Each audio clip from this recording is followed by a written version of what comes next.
Okay, 7-2 is on preparing a balance sheet for a business that is organized as a sole proprietorship.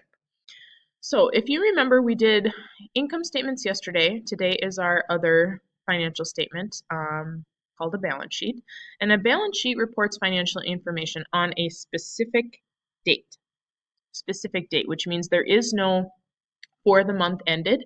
It's just what the date is. So we just would put like May 30th or June 30th or May 31st or whatever it happens to be, whatever the last day of the month or the year is. And so what a balance sheet actually shows is what our financial position is as a business. So that really shows our financial strength. So anytime that our assets are greater than our liabilities, that means that we're financially strong. And if our assets are less than our liabilities, it's financially weak, meaning that our businesses could fail. Now, maybe some of you in the back of your mind are thinking, well, aren't assets supposed to equal liabilities? No, remember that assets equals liabilities plus owner's equity. So we haven't quite factored owner's equity in right here. All we're looking at is whether our assets are greater than our liabilities and what that shows us in terms of financial strength. Now, the information needed to prepare our balance sheet is coming from two places on our worksheet. Again, it's coming from our account titles. So we need to know which accounts are part of our balance sheet as shown here. And then also making sure that we're on the balance sheet columns. We don't want to take from the trial balance. That would technically be hidden kind of in here. They don't show that. So we want to make sure we're getting the balance sheet so that our supplies and our prepaid insurance are up to date because of those adjustments. So that's where our information is coming from. Now our balance sheet has 4 sections, very similar to the income statement, except that our 4 sections for our balance sheet are our heading, then we have assets, liabilities, and owner's equity. So our heading again, remember I said that it's the name of the company, what our financial statement is on the second line, and then the third line, remember, is just the date, making sure that there are no additional words here. This isn't for the month ended, it's just a snapshot, so it's on a specific date. Okay, so remember that our balance sheet reports information based off of our accounting equation. Assets equals liabilities plus owner's equity. So because assets are on the left side of the equation, the assets section is on the left side of the balance sheet. Same thing with our equities and liabilities.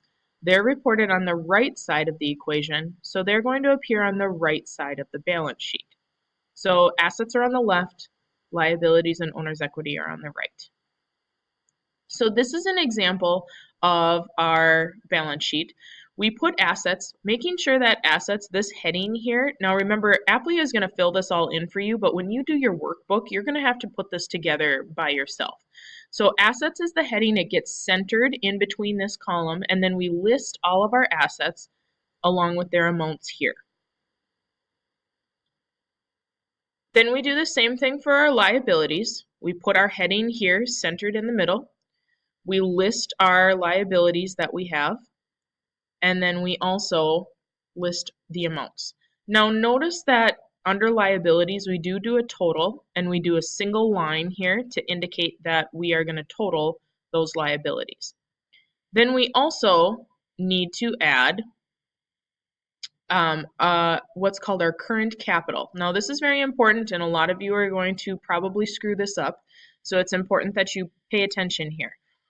Only the amount of current capital is reported on the balance sheet. So that amount is needed. We need to look for a couple of different places. So if we have a net income, we take our capital amount that's on the worksheet, we add our net income, and we subtract out our drawing.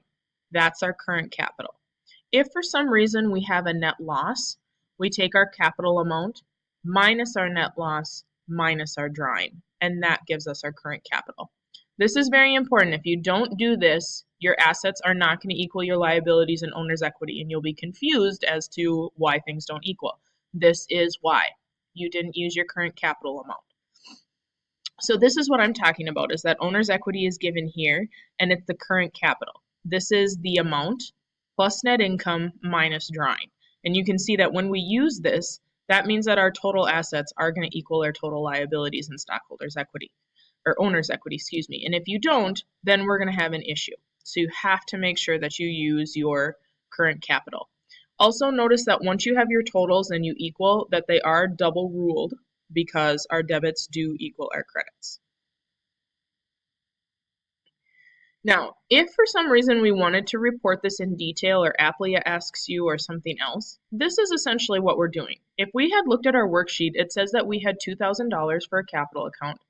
Our net income was 3162, and then this is our drawing. So if we take our net income and take out our drawing, because remember, drawing is when you're paying yourself, obviously that's coming out of net income, you get a difference of 2012. When you add those two together, that's your current capital amount. And that's what allows us to have our total liabilities and owner's equity equal our assets. So that's what all those lines are for. And now what we're going to do is head over and do our 7-2 work together in Applia, and I'll meet you over there.